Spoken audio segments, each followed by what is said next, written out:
मित्रांनो नमस्कार. एका नवीन व्हिडिओमध्ये आपल्या सगळ्यांचं सहर्ष स्वागत. बऱ्याचदा आपण पाहतो की ग्रामीण भागामध्ये किंवा दुर्गम भागामध्ये जेव्हा एखाद्या सर्वसामान्य व्यक्तीला हॉस्पिटलमध्ये ऍडमिट करायचं असतं तेव्हा त्याला सहजासहजी ॲम्ब्युलन्स उपलब्ध होत नाही. याचबरोबर रस्ते अपघातामध्ये देखील हीच परिस्थिती असते. आणि जेव्हा जेव्हा ॲम्ब्युलन्स उपलब्ध होत नाही तेव्हा रुग्णाला प्राण गमवावे लागतात. सर्वसामान्य नागरिकांना तात्काळ वैद्यकीय उपचार मिळावेत यासाठी महाराष्ट्र शासनानं एक वैद्यकीय मदत सेवा, तातडीची वैद्यकीय मदत सेवा सुरू केलेली आहे.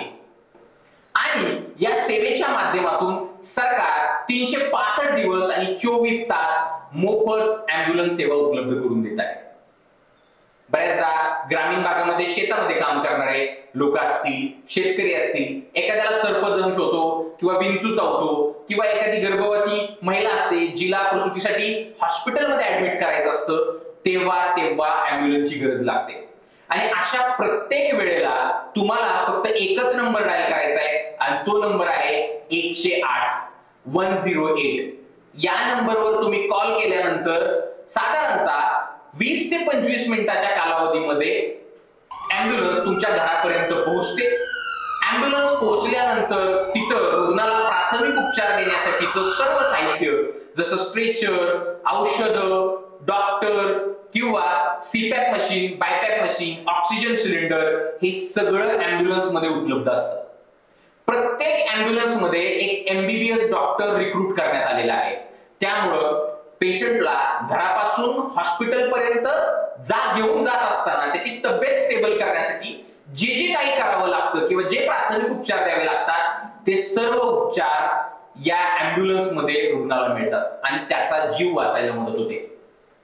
आता ही जी ॲम्ब्युलन्स सेवा आहे ती महाराष्ट्रातल्या 36 जिल्ह्यांमध्ये उपलब्ध आहे आणि सगळ्यात महत्त्वाची बाब ही आहे की ही मोफत ॲम्ब्युलन्स सेवा आहे. जेव्हा एखादा व्यक्ती या ॲम्ब्युलन्स सेवेचा लाभ घेण्यासाठी 108 या क्रमांकावर संपर्क साधतो तेव्हा ती ॲम्ब्युलन्स त्याच्या जिथं लोकेशन आहे तिथं पोहोचते. आता त्या लोकेशनवर पोहोचल्यानंतर त्या पेशंटला कुठे ऍडमिट करायचं या संदर्भात ते ॲम्ब्युलन्सचे चालक आणि डॉक्टर रुग्णाला, जर रुग्ण बोलू शकत असेल तर, किंवा त्याच्या नातेवाईकांना विचारतात आणि त्यानुसार त्याला त्या हॉस्पिटलमध्ये ऍडमिट केलं जातं.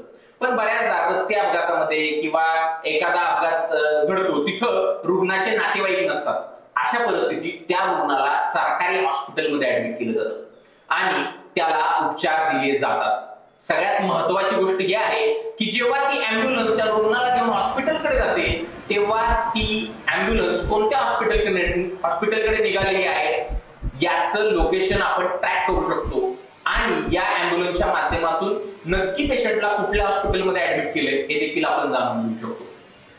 याचबरोबर या ॲम्ब्युलन्सच्या माध्यमातून गेल्या 10 वर्षांमध्ये साधारणतः महाराष्ट्रातल्या 95 लाख लोकांना या सेवेचा लाभ मिळालेला आहे. मित्रहो, ही खूप महत्वाची आणि उपयुक्त सेवा आहे. आपण सगळ्यांनी आपल्या मोबाईलमध्ये 108 हा क्रमांक सेव्ह करून ठेवला पाहिजे आणि जेव्हा जेव्हा तातडी निर्माण होईल किंवा इमर्जन्सी निर्माण होईल तेव्हा आपण या सेवेचा लाभ घेतला पाहिजे. मित्रहो, हा व्हिडिओ तुम्हाला कसा वाटला हे आम्हाला नक्की कमेंट करून सांगा. आणि मित्रांनो, हा व्हिडिओ तुम्हाला उपयुक्त वाटतो आहे का हे देखील आम्हाला सांगा. चॅनलला सबस्क्राईब करा, कारण हे चॅनल सबस्क्राईब करणं फुकट आहे. जेवढं तुम्ही आम्हाला प्रेम द्याल तेवढी जास्त आणि चांगली माहिती आम्ही तुमच्यापर्यंत पोहोचू शकू. धन्यवाद.